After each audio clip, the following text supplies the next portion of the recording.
छत्रपती शिवराय,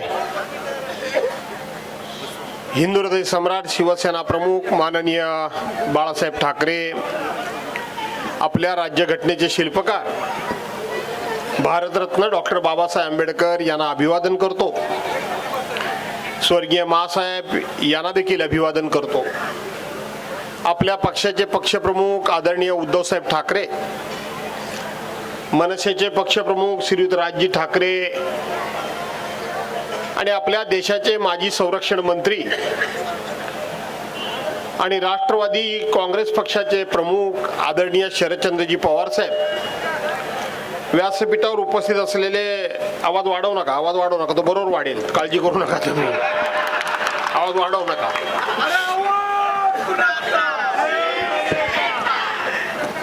व्यासपीठावर उपस्थित असलेले सन्माननीय माजी नगरसेवक हरिचंद्रजी पाटील, माजी नगरसेवक श्रीयुत रमेशराव महाडिक, मनसे विभाग अध्यक्ष श्रीयुत तुषार आपळे, फोन ठेव, हॅमिंग होते, आपळे शाखा प्रमुख श्रीयुत पांडुरंग वाघे, महिला शाखा संघटिका अलकाताई मंडलिक, मनसे शाखा अध्यक्ष किरण डिचोलकर, मनसे शाखा अध्यक्ष सुवर्णा खोपकर, माझ्याबरोबर आलेले माझे सहकारी मित्र श्रीयुत संजय शेठ जाधव, गणपत बामणे, व्यासपीठावरील सर्व मान्यवर मंडळी आणि प्रचंड अशा संख्येनं उपस्थित असलेल्या सर्व बांधवांनो, भगिनींनो आणि सहकारी मित्रांनो, 15 तारखेला आपल्या मुंबई महानगरपालिकेची निवडणूक होणार आहे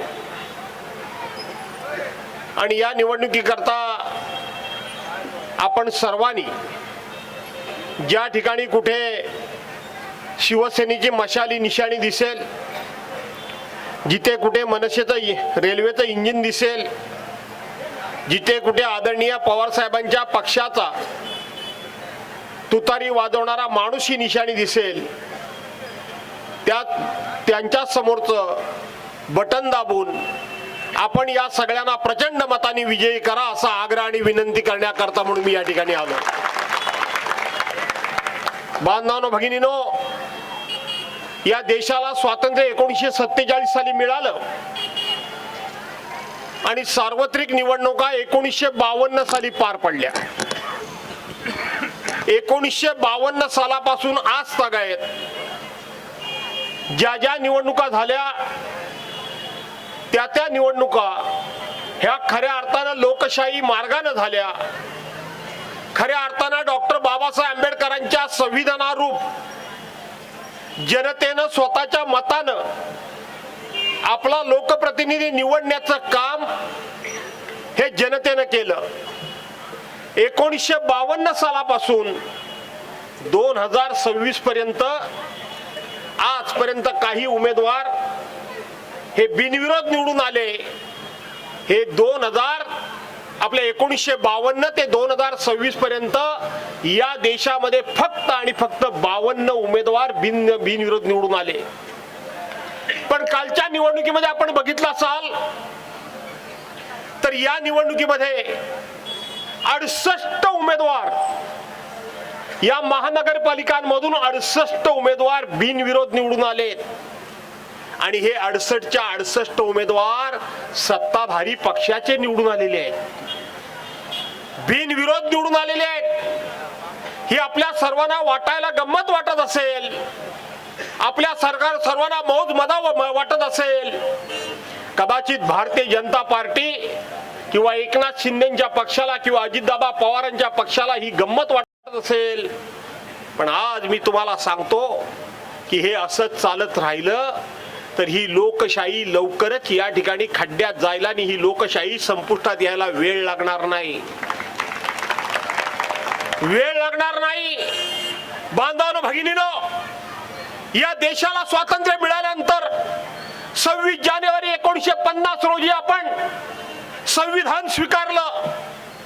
आपण आपल्या देशाची डॉक्टर बाबासाहेब आंबेडकरांनी लिहिलेली घटना स्वीकारली आणि या घटनेमध्ये देशाचा राष्ट्रपती हा सगळ्यात देशाचा प्रमुख असतो, पंतप्रधान प्रमुख असतात, आणि म्हणून देशाचे राष्ट्रपती असतील, नाही तर देशाचे पंतप्रधान असतील, नाही तर राज्याचे मुख्यमंत्री असतील, ज्या वेळेला मतदान केंद्रावर जातात त्यावेळेला त्यांना एकच मत देण्याचा अधिकार आहे. ते मोठे आहेत म्हणून त्यांना 25 मत देता येत नाहीत. आणि ज्या वेळेला माझ्यासारख्या या खार मधला सर्वसामान्य माणूस, मग तो कोळी असेल, तो मराठी असेल, तो हिंदू असेल, तो मुस्लिम असेल, तो बौद्ध असेल, तो शीख असेल, तो गुजराती असेल, मारवाडी असेल, जैन असेल, जो कोणी मतदान केंद्रावर जाईल त्याला सुद्धा, तो सामान्यातला सामान्य माणूस असला तरी त्याला सुद्धा एकच मत देण्याचा अधिकार आहे. आपण लक्षात घ्या. याचा अर्थ असा आहे की या देशाचा लोकप्रतिनिधी, आपल्या भागाचा लोकप्रतिनिधी कोण असावा हे ठरवण्याचा अधिकार तुमच्यासारख्या सामान्य माणसाला एका मतानं तो लोकप्रतिनिधी ठरवता येतो. मी ग्रामीण भागातला कार्यकर्ता आहे. साधी ग्रामपंचायतीची निवडणूक असेल तर गावामध्ये लोक एकत्र जमतात आणि त्या वेळेला विचार करतात, किंवा नगरपालिकेची असेल, जिल्हा परिषद असेल, पंचायत समिती असेल, आमदारकी असेल, खासदारकी असेल, त्या वेळेला लोक विचार करतात की हा माणूस चांगला आहे, हा माणूस दिवस रात्र काम करणार आहे, लोकांच्या उपयोगी पडणार आहे, हा माणूस चारित्र्यानं संपन्न आहे, चारित्र्यवान आहे, हा काम करेल, हा आपल्या लोकांच्या उपयोगी पडेल, हा बऱ्यापैकी सुशिक्षित आहे, परंतु हा गरीब आहे, हा गरीब आहे. आणि मग समाजातली माणसं जेव्हा एकत्र जमतात तेव्हा असा विचार करतात, अरे बाकी सगळे त्याचे गुण चांगले आहेत, पण त्याची परिस्थिती जर चांगली नसेल, तो पैसे खर्च करू शकत नसेल, तर समाजातली 4 माणसं उभी राहतात आणि सांगतात, गरीब असला तरी चालेल पण हा प्रामाणिक आहे, हा आमचा उमेदवार आहे.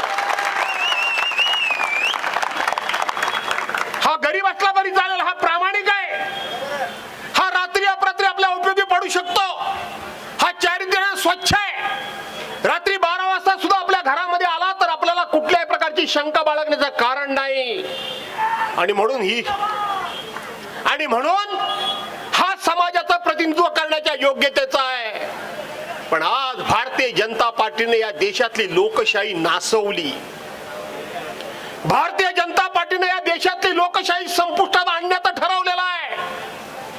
भारतीय जनता पार्टीनं काल परवापर्यंत विरोधी पक्षाला, विशेष करून काँग्रेस पक्षाला भ्रष्टाचारी म्हणणारी भारतीय जनता पार्टी आज देशामधली सगळ्यात भ्रष्टाचारी पार्टी जर कोणती असेल तर ती भारतीय जनता पार्टी आहे. देशामधली सगळ्यात भ्रष्टाचारी पार्टी जर कोण असेल तर ती भारतीय जनता पार्टी आहे. लक्षात ठेवा बांधवांनो, भगिनीनो, यांचा लोकशाहीवर विश्वास नाही, यांचा डॉक्टर बाबासाहेब आंबेडकरांच्या घटनेवर आणि संविधानावर विश्वास नाही. यांनी आता बाजार मांडलेला आहे, बाजार मांडलेला आहे. लोकांचे सौदे हे करायला लागलेले आहेत. दुसरे पक्ष, त्या पक्षातून निवडून आलेली माणसं, ही माणसं दिवस रात्र कशी विकत घेतात, वाटेल ते पैसे देत आहेत आणि त्यांना माणसं ही विकत घेत आहेत. काल परवापर्यंत भाजपाचे लोक, त्यांना सत्ता मिळत नव्हती तोपर्यंत नाकानं कांदे सोलत होते, नाकाला जीभ लावत होते. आमच्या सरकारना सभ्य पक्ष दुसरा कुठला शोधून सुद्धा सापडणार नाही बोलत होते की नाही. आम्हाला सत्तेचा मोह नाही, आम्हाला सत्ता नसली तरी चालेल, आम्ही तत्वाकरता जगणारे लोक आहोत म्हणत होते की नाही. आम्हाला सत्तेचं काही देणं घेणं नाही, आम्ही तत्वाकरता जगणारे लोक आहोत आम्हाला सांगत होते काल परवापर्यंत. आमचं सत्तेशी काही देणं घेणं नाही. पण देशामध्ये 2014 साली या पक्षाकडे सत्ता आली आणि सगळी उदाहरणं तुम्ही जर बघितली तर या पक्षासारखा सत्तेकरता हापापलेला आणि लाचार पक्ष दुसरा देशामध्ये कोण नाही. काल परवापर्यंत भारतीय जनता पार्टीचे लोक नाकानं कांदा सोडून आम्हाला सांगत होते की आम्हाला सत्तेशी काही देणं घेणं नाही. पण आता सत्तेकरता कोणालाही आपल्या बरोबर घेतात की नाही घेतात. कोणालाही आपल्या बरोबर घेतायत, कोणीही असू द्या. आणि तो घेण्याकरता म्हणून त्यांनी नवीन फंडा काढला. एखादा चांगला दुसऱ्या पक्षातला कार्यकर्ता असेल तर त्याच्यावर ए बाबा हॅमिंग होते रे. एखादा चांगला जर दुसऱ्या पक्षातला कार्यकर्ता असेल, हा भाजपचा नाही नाही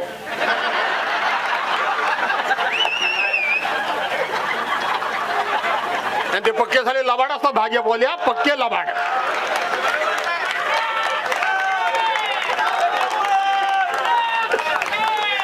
अरे अरे अरे तो नाही रे दुसरा, माझ्या कोकणातला बाला आहे, तो बाला माझा बाला आहे. आणि म्हणून भारतीय जनता पार्टीचे लोक काल परवापर्यंत सांगत होते की पार्टी विथ डिफरन्स, पण आता दुसऱ्या पक्षातली माणसं भ्रष्टाचारी नसतील, त्यांचं चारित्र्य खराब नसेल, त्यांनी कुठलाही गुन्हा केलेला नसेल, तरी सुद्धा त्यांच्या पाठीमागं खोट्या नाट्या चौकशा लावायच्या, खोट्या नाट्या चौकशा लावायच्या.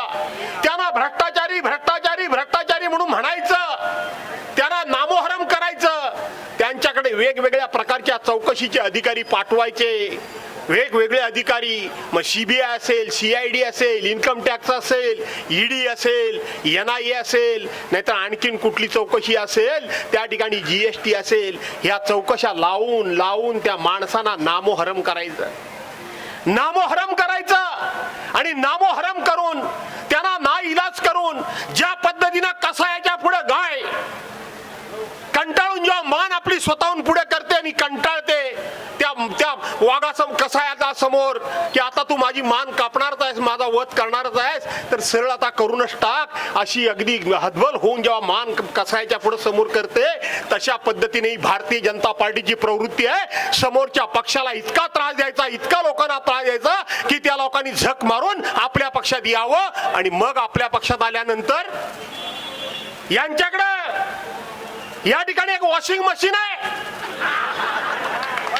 भारतीय जनता पार्टीचं नावाचं वॉशिंग मशीन आहे, त्याच्यामध्ये भरभरून भरलेली भ्रष्टाचाराची पावडर आहे, भरभरून भ्रष्टाचाराची भरलेली पावडर आहे. त्या ठिकाणी चोरीचं पाणी आहे, त्याच्यामध्ये त्या माणसाला घालायचं आणि त्याला धुवून धुवून धुवून काढायचा. काय तुम्हाला काय वाटतं? एकनाथराव शिंदे काय सदासजी यांच्याकडे गेले गेले काय? अजितदादा सदासजी गेले, हसन मुश्रीफ सदासजी गेले, अर्जुन खोतकर सदासजी गेले, भावना गवळी सदासजी गेल्या, कोण सदासजी गेला यांच्याकडं? अशोकराव चव्हाण सदासजी गेले गेले काय? विचारा आशिष शेलारना, त्या भागाचं करतात ना नेतृत्व. आशिष शेलार मंत्रिमंडळामध्ये आहेत ना, यांची बसायची जागा किती नंबरला आहे ती विचारा त्यांना एकदा.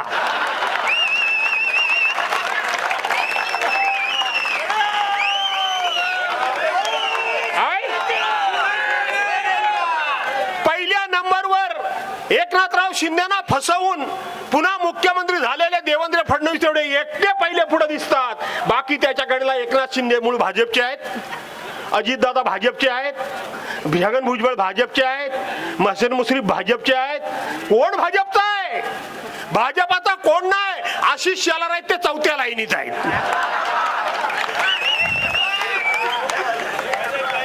आशिष शेलार आहेत ते चौथ्या लाईनीत आहेत. त्या सुधीर भाऊला त्या ठिकाणी मंत्रिमंडळात घेतलं नाही, तो रोज नुसता फडफडतोय फडफडतोय फडफडतोय. काय सांगत होते? या एकनाथ शिंदेनी ज्या वेळेला आपले पक्ष फोडला त्यावेळेला हे सांगत होते आम्ही हिंदुत्वाकरता गेलो. का? तर उद्धव साहेबांनी काँग्रेस आणि राष्ट्रवादी काँग्रेस बरोबर सरकार केलं आणि आम्ही हिंदुत्वाकरता गेलो. मला भारतीय जनता पार्टीला प्रश्न विचारायचा आहे. त्या दिवशी पहाटे पहाटे 7 वाजता राज्याचे मुख्यमंत्री म्हणून देवेंद्र फडणवीसांनी शपथ घेतली आणि उपमुख्यमंत्री म्हणून अजितदादा पवारांनी शपथ घेतली. अरे पहिल्यांदा काँग्रेस राष्ट्रवादीवर घरोबा करण्याचं काम भारतीय जनता पार्टीने केलं, उद्धव साहेबांनी नाही केलं. नंतर ते सरकार उद्धव पवार साहेबांनी चालू दिलं नाही आणि म्हणून ते सरकार पडलं. आता अजितदादा पवारांनी यांचं हिंदुत्व घेतलंय का हो? ह्यांच्या बरोबर आहेत ना? रामदास आठवले ह्यांच्या बरोबर आहेत ना? त्यांनी हिंदुत्व घेतलंय काय? चिराग पासवान यांच्या बरोबर आहेत ना? त्यांनी हिंदुत्व घेतलंय काय? अरे कुणी हिंदुत्व घेतलं तुमचं? अरे तुमचं हिंदुत्व म्हणजे ढोंगी हिंदुत्व. खरं हिंदुत्व हे शिवसेनेचं उद्धव बाळासाहेब ठाकरेंचं हिंदुत्व आहे. आहेत का नाही रामदास आठवले यांच्या बरोबर? ते म्हणाले का मी तुमचं हिंदुत्व घेतलं म्हणून? अजितदादा पवार बोलले का हिंदुत्व घेतलं म्हणून? बोलले कधी? ते चिराग पासवान कधी बोलले? आणखीन कोण ढाईक पक्षवाले सगळे आहेत. हा, ते नितीश कुमार बिहारचे मुख्यमंत्री, ते कधी बोलले तुमचं मी हिंदुत्व घेतलं म्हणून? बोलले कधी? अहो, ह्यांच्यासारखं ढोंगी हिंदुत्व दुसरं कोणाचंही नाही. आणि आता तर हे सत्तेकर्ते इतके लाचार आहेत. या 4 दिवसातली तुम्हाला मी घटना सांगतो. MIM सारखा जातीवादी पक्ष, ज्याला मुस्लिम समाज सुद्धा जवळ करत नाही, माहिती आहे ना, त्या MIM बरोबर या भारतीय जनता पार्टीनं अकोले जिल्ह्यामध्ये अकोट नगरपालिकेमध्ये संसार केला. चुम्मा दे दे चुम्मा.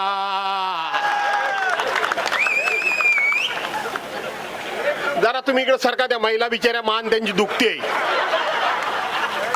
घरी गेल्यावर कारभाऱ्यांना लेप काढायला लावतील ते. आणखी परत पुरुषांना आता काय दुसरं कामच काय राहिले नाही आम्हाला. आणि म्हणून MIM बरोबर ह्यांनी घरोबा केला. MIM म्हणजे माहिती आहे ना कुठली पार्टी ती? त्याच्याबरोबर ओवेसींची. त्याच्याबरोबर ह्यांनी या भाजपनं घरोबा केला. अमरनाथ बरोबर काँग्रेस बरोबर घरोबा केला. मग देवेंद्र फडणवीस अशा वेळेला बरोबर मुलाखत द्यायला पुढे येतात. त्याचं काय आहे? काही गोष्टी ह्या चुकून कळत नकळतपणे घडलेल्या असतील, त्या आम्ही दुरुस्त करतोय. आम्ही तिथल्या आमदारांना पत्र दिलेलं आहे, खुलासा मागवलेला आहे. खुलासा मागवला, तो आला, वाचला, कोणी बघितला, कोणी तोपर्यंत ओळशीच्या कडेला चुम्मा दे दे चालू. अरे माझ्या पक्षप्रमुखाला आज मी सकाळी मुलाखत बघितली. भारतीय जनता पार्टीचे मुंबईचे अध्यक्ष अमित चाटम, अमित नाही, अमीन चाटम, बरोबर आहेत ना? काय म्हणाले उद्धव साहेबांना? ते उद्धव साहेबांना म्हणाले उद्धव मामू. तो एक कोणतरी, मी नाव घेत नाही खरं, असले हलकट लोकांची मी नावं कधी घेत नाही, खरंच सांगतो. तो कोणतरी बन आलाय, काय असं तोंड काय करतो, काय डोळे करतो, काय चष्मा लावतो, आईला झाडावर बसलेलं बुजगावणं काय बन पाव. हा, हो तेच ते झाडावर बसलेलं बुजगावणं. त्या संभाजीनगर मध्ये एक राशीद नावाचा मुस्लिम माणूस आपल्या पक्षामध्ये घेतला. तुम्ही उद्धव साहेबांना राशीद मामू बोलता. तुमचा तो अमीन चाटम, तो उद्धव साहेबांना उद्धव मामू बोलतो. आत्ता माझ्या मोबाईल मध्ये आहे, इकडं आशिष शेलारना माझा प्रश्न आहे आणि त्या अमीन चाटमला पण प्रश्न आहे. कोण कुरेशी? आशिष शेलार ना? त्याचं बारसं झालं का? आशिष शेलार म्हणून आशिष कुरेशी बारसं झालं? अरे माझा मित्र आहे, मला कसं नाही बोलवलं त्यांनी?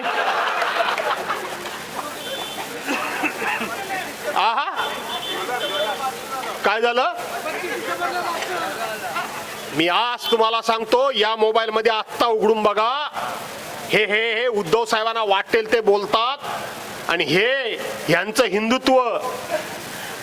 तिथं देवेंद्र फडणवीस ती मुस्लिम समाजाची टोपी घालून, बरोबर आहे का नाही, टोपी घालून, त्यांचा तो गमछा घालून, आशिष शेलार टोपी घालून, बरोबर आहे, पाठीमागे एनसी शायना एनसी, त्या काय त्या म्हणजे पोलीस स्टेशनला एनसी नोंदवतात 3 हवे, काय त्यांचं नाव आहे ते, एनसी का शायना एनसी त्या.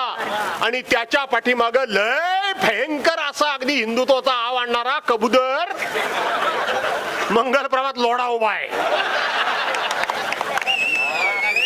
कबूतर मला माहिती आहे ना, तो लोढा उभा आहे. आणि मग तिथं मुस्लिम समाजाच्या लोकांची तो उपवास सोडताना, त्याला आपण काय रोजा सोडताना टोप्या घालून, त्यांचे बाहे सगळे घालून तुम्ही त्या फक्त असे हात करताय, दे दे दे दे दे दे दे दे.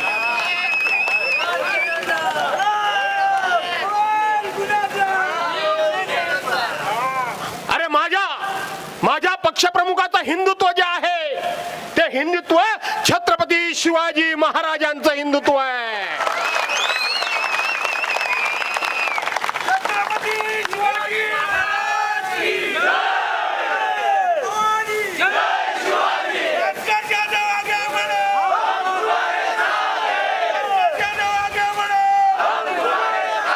माझ्या पक्षप्रमुखाचं हिंदुत्व आहे ते प्रबोधनकार ठाकरेंचं हिंदुत्व आहे. काय सांगितलं होतं प्रबोधनकार ठाकरेंनी की माझं हिंदुत्व हे शेंडी आणि जानव्यातलं हिंदुत्व नाही.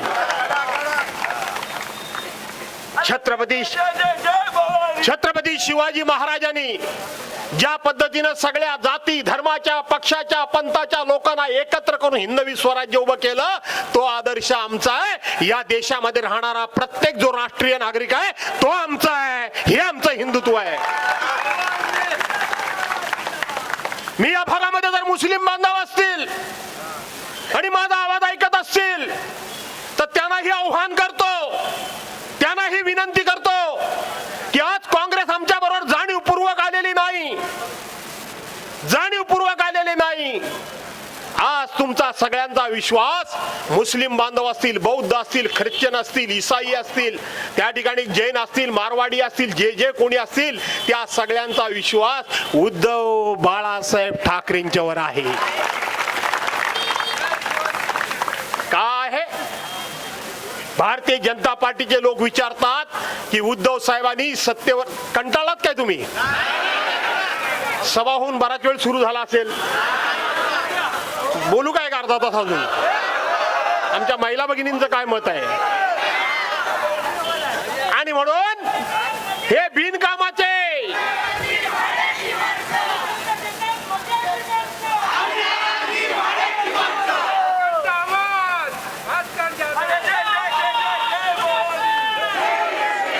छत्रपती शिवाजी महाराज की जय भवानी. हिंदू हृदय सम्राट शिवसेना प्रमुख मान्य बाळासाहेब ठाकरेंचा. आणि म्हणून बांधवांनो भगिनीनो हे भाजपाले विचारतात की मुख्यमंत्री असताना उद्धव साहेबांनी काय केलं. या मुंबईकरांना मी सांगणार आहे की मुंबईकरांनी तो 2020चा कोरोनाचा काळ आठवा. कोरोनाचा काळ आठवा. जगामध्ये कोरोनाचं संकट आलं, हाहाकार झाला. भारतीय जनता पार्टीची राज्य जिथे जिथे आहेत तिथे तिथे जी जी माणसं मेली त्यांची विटंबना आणि विटंबना झाली. बांधवांनो भगिनीनो, उत्तर प्रदेशमध्ये भारतीय जनता पार्टीचं सरकार आहे. गंगेमध्ये प्रेतच्या प्रेत अशी तरंगत होती, बघितलीत की नाही तुम्ही? बरोबर आहे. मध्य प्रदेश असेल, गुजरात असेल, रस्त्यावर चिता रचून एकावर एक प्रेत टाकलं. ते हिंदूचं होतं की ते मुसलमानाचं होतं की कोणाचं होतं काही बघितलं नाही आणि सामुदायिक त्याला अग्नी दिला आणि त्याची विल्हेवाट लावण्याचा प्रयत्न केला. माझा प्रश्न आहे सगळ्या जाती धर्माच्या लोकांना, माझा प्रश्न आहे भारतीय जनता पार्टीला, असं एक उदाहरण सांगा की माझा नेता हिंदुत्ववादी आहेत. उद्धव बाळासाहेब ठाकरे हिंदुत्ववादी आहेत, पण त्यांनी कुठल्या तरी जाती धर्माच्या माणसाचं त्या ठिकाणी झालेलं प्रेत त्याची सन्मानानं विल्हेवाट लावली नाही. असं एक उदाहरण सांगा प्रत्येकाची सन्मानानं विल्हेवाट लावली. मला विचार द्या भारतीय जनता पार्टीला, अरे ज्या वेळेला इथं मुख्यमंत्री मदत निधी काढला गेला त्यावेळेला भारतीय जनता पार्टीच्या लोकांनी त्यावेळेला फतवा काढला, आदेश काढला की भारतीय जनता पार्टीच्या एकाही आमदारनं, एकाही खासदारनं, एकाही माणसानं मुख्यमंत्री सहाय्यता निधीला पैसे देऊ नका. आठवतं काय बघा तुम्हाला? देऊ नका. सगळे पंतप्रधानांच्या सहाय्यता निधीमध्ये द्या, पीएम केअर फंडाला द्या. महाराष्ट्राचे तुम्ही नेते, महाराष्ट्रामध्ये तुम्ही राहता. आज तुम्हाला मराठी आठवले, आज तुम्हाला गुजराती आठवतायत, आज तुम्हाला मारवाडी आठवतायत, आज तुम्हाला जैन आठवतायत. पण त्या काळामध्ये उद्धव साहेब मुख्यमंत्री होते म्हणून भारतीय जनता पार्टीच्या लोकांनी सांगितलं की मुख्यमंत्री सहाय्यता निधीमध्ये पैसे देऊ नका. उपचार कोणाला करायचे होते? लोक त्यावेळेला ऑक्सिजन करता रस्तोरस्ती फिरत होती. लोक त्यावेळेला गोळ्यांकरता धाय मोकळून रडत होती. लोक त्यावेळेला रेमडेसिवीरच्या इंजेक्शन करता दारोदार भटकत होती. कोणाचेही हातपाय पडत होती. मला प्रश्न आहे देवेंद्र फडणवीस आणि प्रवीण दरेकरांना, त्या दिवशी 60,000 रेमडेसिवीरची म्हणजे इंजेक्शन एका ट्रक मध्ये भरून ज्या वेळेला गुजरातला जात होती त्यावेळेला गुजरातची माणसं होती आणि महाराष्ट्रातली माणसं काय माणसं नव्हती काय रे? महाराष्ट्रातून मत तुम्ही या ठिकाणी काढलीत. विचार करा सर्वांनी.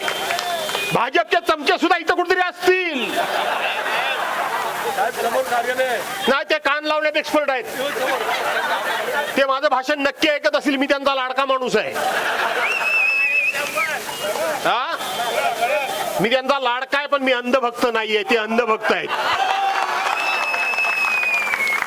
अरे त्यावेळेला रात्री 2:30 वाजता देवेंद्र फडणवीस विरोधी पक्षनेते म्हणून आणि प्रवीण दरेकर विरोधी पक्षनेते म्हणून ती गाडी सोडवण्याकरता पोलीस स्टेशन मध्ये गेले. त्याची क्लिप सुद्धा माझ्या मोबाईल मध्ये आता आहे. आज तुम्हाला मराठी माणूस दिसला, आज तुम्हाला गुजराती माणूस दिसला, पण त्या वेळेला उद्धव ठाकरे मुख्यमंत्री होते तेव्हा जास्तीत जास्त माणसं इथं मेली तर बरं होईल, आणि मेली तर ह्यांची सत्ता मला उलथवून टाकता येईल हे सत्ता पिपासू लोक होते. ती सत्ता उलटवून टाकण्याचं साधन आहे म्हणून त्यांना वाटत होतं. पण माझ्या पक्षप्रमुखांना, राज्याच्या मुख्यमंत्र्यांना त्यावेळेला एवढ्या शांतपणे परिस्थिती हाताळली.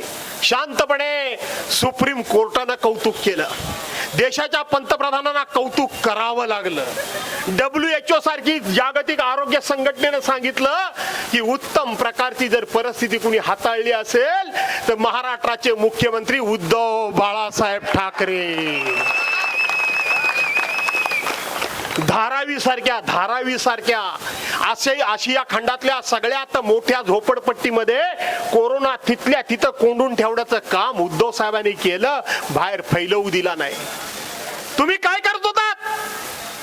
तुम्ही सभागृहामध्ये सांगितलं, देवेंद्र फडणवीस असतील, एकनाथराव शिंदे असतील, यांनी सभागृहामध्ये सांगितलं की त्या वेळेला आम्ही ड्रेस बदलून, कपडे बदलून, जोकर होऊन बोलत होती की नाही? कोण म्हटलं मी इकडे काळी टोपी घातली, कोण म्हटलं मी तोंड लपवलं. अरे तोंड लपवण्यासारखंच तुमचं काम होतं त्या वेळेला. कोण म्हणत होता रात्रीचा मी गॉगल लावला, आणि रातोरात एकमेकाला भेटत होते, आणि भेटत असून सत्ता उलथवण्याकरता म्हणून त्यावेळेला एक झाले होते. आणि त्याच वेळेला उद्धव साहेबांचं आणि तुमचं माझं दुर्दैव आडवा आलं. उद्धव साहेबांच्या मणक्यावर, पाठीच्या कण्यावर खूप मोठी शस्त्रक्रिया करण्यात आली. त्यावेळेला उद्धव साहेबांचं एक भाषण ऐका की 80 तास माझ्या अंगावर बसलेली माशी सुद्धा मला कळत नव्हती. याचा अर्थ हे नतद्रष्ट आहेत. ते पाण्यात देव ठेवून बसले होते. त्यांना वाटलं होतं की आता उद्धव साहेब उठूच शकत नाहीत. उद्धव साहेब उठूच शकत नाहीत. आता आपला कार्यभाग झाला, आपल्याला सत्ता मिळेल. पण शिवसेना प्रमुखांचे महासाहेबांचे आशीर्वाद उद्धव साहेब उठायला लागले, हाताला धरून बसायला लागले आणि हळूहळू कारभार करायला लागले. त्याच वेळेला यांनी 40 आमदार फोडले आणि उद्धव साहेबांची सत्ता घालवली. अरे कोणत्या तोंडाने विचारता तुम्ही? कोरोना सारख्या संकटामध्ये ज्यांनी हा महाराष्ट्र वाचवला, जाती धर्माचे लोक वाचवले. इथं मुस्लिम बांधव असतील तर त्यांना सुद्धा माझी विनंती आहे, गुजराती असतील, मारवाडी असतील, त्यांना सुद्धा माझी विनंती आहे की अशा प्रकारची मदत करताना माझ्या पक्षप्रमुखांनी हा गुजराती आहे की मारवाडी आहे, हा ख्रिश्चन आहे की जैन आहे, हा हिंदू आहे की मुस्लिम आहे, असा भेदभाव केला नाही. मग तुम्ही आज भेदभाव का करतात? भाजपच्या नादाला लागू नका. भाजपच्या नादाला लागू नका. कारण भाजप हा संपूर्ण देश आणि राज्य तोडायला बसलेला पक्ष आहे. राज्य आणि देश तोडायला बसलेला पक्ष आहे. एक 5 मिनिटं फक्त बोलतो. सगळ्यांनी शांतपणे विचार करा. ही महानगरपालिका शिवसेनेच्या ताब्यामध्ये का असावी? त्याचं आदित्यजी ठाकरे यांनी उत्तम प्रकारचं प्रेझेंटेशन दिलेलं तुम्ही बघितलं असाल. बघितलं ना? मी माझ्या मुंबईचं वर्णन मी माझ्या मुंबईचं वर्णन, ही मुंबई म्हणजे तुमची माझी आई आहे असं मी करतो, आई आहे असं करतो. मला प्रश्न या सगळ्या जाती धर्माच्या लोकांना, पक्षाच्या लोकांना विचारायचा आहे, ही माझी आई. अरे तुम्ही कुठल्याही राज्यातनं या, युपी मधनं या, बिहार मधनं या, मध्य प्रदेश मधनं या, राजस्थान मधनं या, गुजरात मध्ये या, तामिळनाडूतून या, नाही तर आणखीन कुठून या, या माझ्या मुंबईमध्ये या माझ्या आईकडे आल्यानंतर या माझ्या आईनं तुम्हाला कधीही उपाशी ठेवलं नाही. ठेवलं? मराठी माणूस माझा आहे, त्याला फक्त मी जेवण वाढेन अशी माझी आई म्हणाली नाही. तर ज्याच्या ज्याच्या पोटाला भूक लागली त्याला त्याला माझ्या आईनं पोट भरण्याकरता म्हणून घासभर अन्न दिलं. ज्याच्या ज्याच्या घशाला कोरड पडली त्याला त्याला पाणी दिलं. ज्याची ज्याची पोरं शाळेत जाऊ इच्छित होती त्यांना शिक्षणाची मोफत सोय केली. ज्यांच्या ज्यांच्या डोक्यावर छप्पर नव्हतं त्यांच्या त्यांच्या डोक्यावर छप्पर माझ्या आईनं टाकलं. माझ्या आईनं कधीही भेदभाव केला नाही. माझ्या आईनं कधी भेदभाव केला नाही. माझी आई मराठी आहे आणि मराठी आहे म्हणून तिनं कोणालाही भेदभाव केला नाही. एका आईची जर 4-6 लेकरं असतील तर ज्या पद्धतीनं साक्षात आई 4-6 लोकांचं सारखंच ही ती चिंतते, तशा माझ्या या मुंबईच्या आईनं तुम्ही कुठल्याही जाती धर्माचे असा तुम्हाला सर्वांना सम न्यायानं वागवलंय. वाद काय आहे? वाद नाहीये. आमची मागणी काय आहे? आमची मागणी एवढीच आहे की हा महाराष्ट्र आहे आणि महाराष्ट्राची राजधानी माझी मुंबई आहे आणि मुंबई म्हणजे मराठी माणसाचा हक्क आहे. मराठी माणसाचा हक्क आहे. माझ्या घरात जर 1796 माणसं राहिली तर मी माझा हक्क सोडायचा काय? मग जर माझ्या आईनं तुमचं एवढं पालन पोषण केलं असेल आणि माझी आई म्हणून माझ्या आईचं अस्तित्व जर शाबूत ठेवायचं असेल, 7-12 माझ्या आईच्या नावावर जर राहायला पाहिजे असेल तर चूक काय बांधवानो भगिनीनो? चूक आहे. आणि म्हणून भारतीय जनता पार्टी मराठी विरुद्ध मराठी, हिंदू विरुद्ध मुस्लिम, हिंदू विरुद्ध बौद्ध, शीख, ईसाई काय असतील ते, महाराष्ट्रीयन, नॉन महाराष्ट्रीयन, साऊथियन यांच्या विरोधात लढाई लावतायत. मी आज सांगतो की एखाद्या कुटुंबामधून एखादा कपाळकरंटा एकनाथ शिंदे सारखा माणूस निघाला, एकनाथ शिंदे सारखा निघाला आणि ते घर फुटलं तर त्या घराची वाताहत होते आणि त्याचा फटका फक्त एका कोणाला बसत नाही तर उभ्या कुटुंबाला बसतो, सर्वांना बसतो. आणि म्हणून या माझ्या आईपासून कुणी तुम्हाला फारकत घ्यायला सांगत असेल तर फारकत घेऊ नका. किंबहुना ह्या आईची अशी जपणूक करा, ह्या आईचा असा मान सन्मान करा की 16 तारखेला ज्या वेळेला मतमोजणी होईल त्यावेळेला माझी आई ताट मानेनं उभी राहून आनंद व्यक्त करेल. माझी आई ताट मानेनं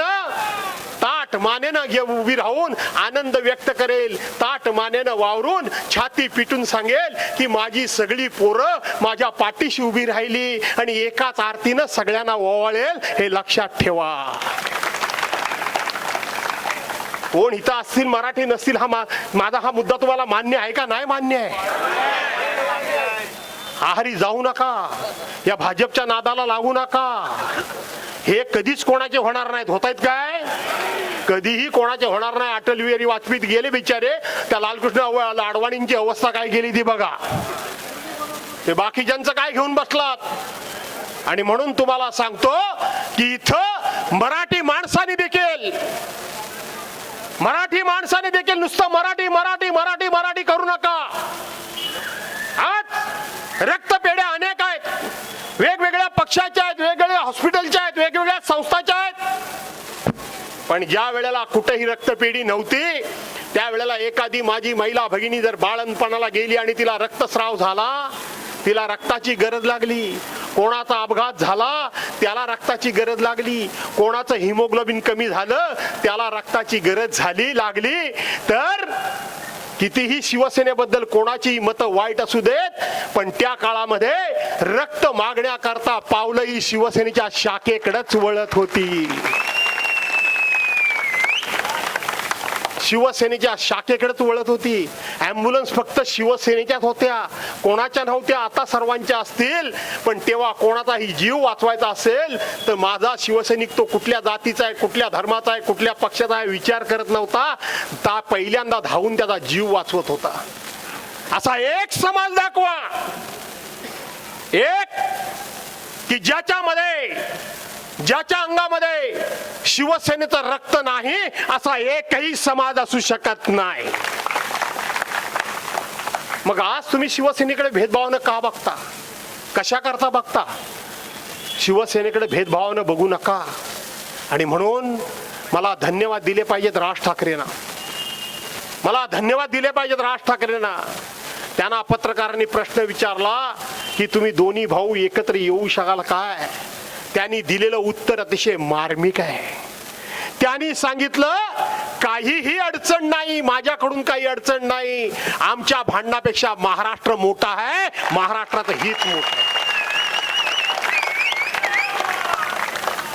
दुसऱ्या मिनिटाला उद्धव साहेबांची प्रतिक्रिया आली. त्याच्या अगोदर मी प्रतिक्रिया दिली. मी आगाऊपणा केला पाटील साहेब, मी विचार केला नाही अजिबात. आणि पहिली प्रतिक्रिया मी दिली की होय, हीच जर भूमी जर का राज ठाकरेंची असेल तर शिवसेनेनं सुद्धा 2 पावलं पुढे जाऊन हातात हात घेतला पाहिजे.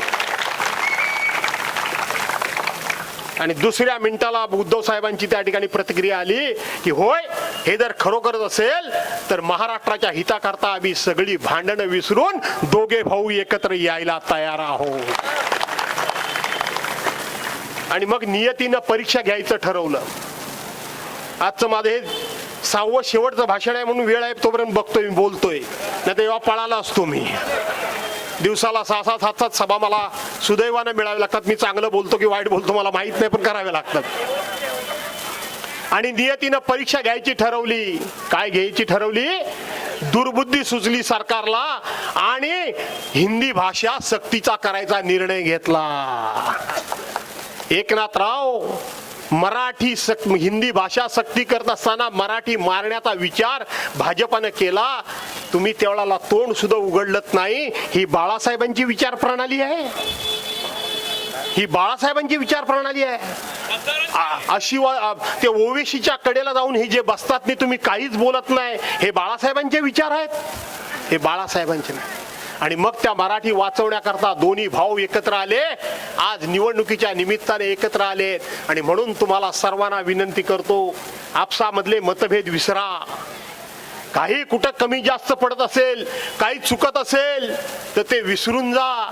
कारण तुमच्या माझ्या अपेक्षेपेक्षा महाराष्ट्र मोठा आहे, हे दोन्ही भावांनी सांगितलेलं आहे. दोन्ही भावांनी सांगितलेलं आहे. मला माहित आहे प्रचंड प्रचंड पैशाचा पाऊस पडतोय. हा पैसा स्वतःच्या कष्टाचा असेल असं वाटतं काय हो तुम्हाला? या इथं हा बिचारा कोण भाजी विकणारा असेल, कोण तो तिकडं कुल्फी वाटतं चांगली आहे वाटतं, तो विकणारा असेल, भुर्जीचा वास येतोय तो भुर्जी विकणारा असेल, रस्त्यावर आणखीन कोण काम करणारा असेल, नोकरी धंदा करणारा असेल, घरकाम करणारा असेल, त्याला 4 पैसे मिळतील, तो असे सदासजी उठेल, वाटेल काय? अहो हे एवढे पैसे वाटतात, याचा अर्थ पैसे हे चोरीचेच आहेत.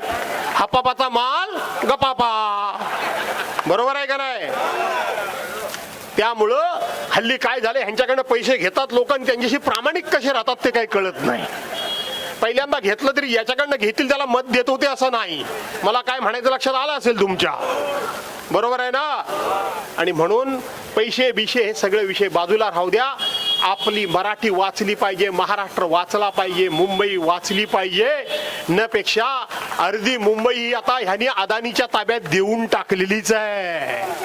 यांना तुमचं भलं करण्याकरता मुंबई नकोय, तर शिवसेना आणि मनसेची अडचण आहे की अदानीच्या पायात पाय हे 2 भाऊ घातल्याशिवाय राहणार नाहीत, त्याची ह्यांना भीती आहे.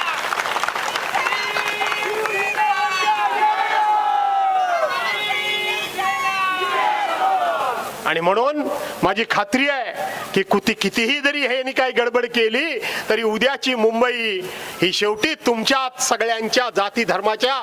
मुस्लिमांना पण सांगतो की काँग्रेसने उमेदवार उभा केलाय त्याला मत देऊ नका, मत तिथं शिवसेनेच्याच माणसाला द्या, मनसेच्या माणसाला द्या. उगाच मत फुकट घालवू नका. उगाच फुकट घालवाल मतं, आणि म्हणून ती मतं फुकट घालवू नका अशी विनंती करतो. आपल्या सर्वांना धन्यवाद देतो. एवढ्या मोठ्या संख्येनं आलात त्याबद्दल तुमचे आभार मानतो. 16 तारखेला या भागातले सगळे उमेदवार तुम्ही निवडून द्याल हा विश्वास बाळगतो, आणि न चुकता मला मिरवणुकीला बोलवाल ही अपेक्षा ठेवून आपल्या सर्वांची रजा घेतो. जय हिंद, जय महाराष्ट्र. मुंबई आमच्या हक्काची, मुंबई आमच्या साहेबांची. यानंतर सन्माननीय चिंतामणी नेवाटे साहेबांना मी विनंती करतो की साहेबांचा यथोचित सत्कार करावा. स्थानिक उमेदवार सन्माननीय चिंतामणी साहेब यांना विनंती करतो की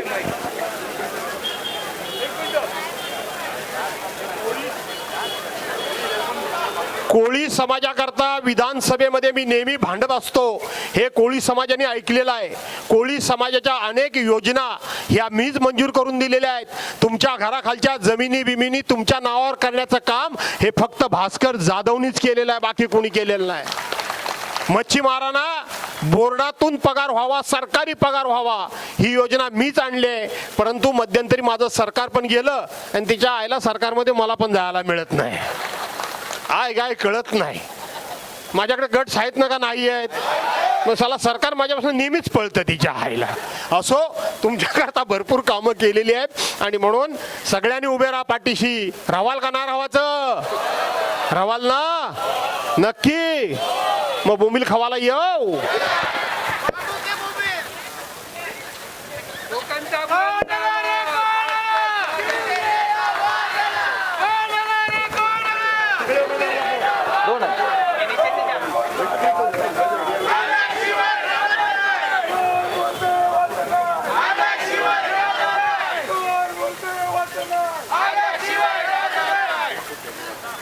बरोबर झालं का?